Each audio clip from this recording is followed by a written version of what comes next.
Hello everyone, welcome back to another video. In today's video we're going to learn how to fix the MySQL not connection problem. So I'm going to log in into my workbench and we'll see here that it's giving me an no connection established error. Here you can see no connection established and could not connect, server may not be running.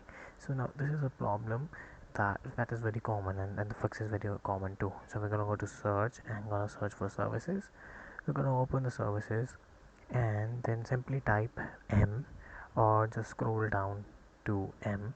We just need to find MySQL 80.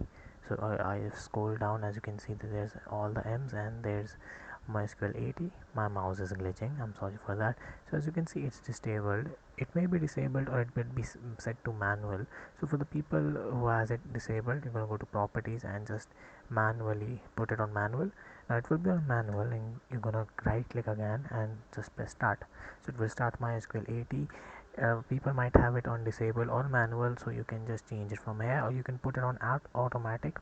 So if you use MySQL a lot, that would be helpful. You don't have to do it again, it might happen again. So now you can see it's running. I'm gonna close this tab and close this instance and log in again, and I'm gonna enter my password here. I don't know if I remember my password. Wait.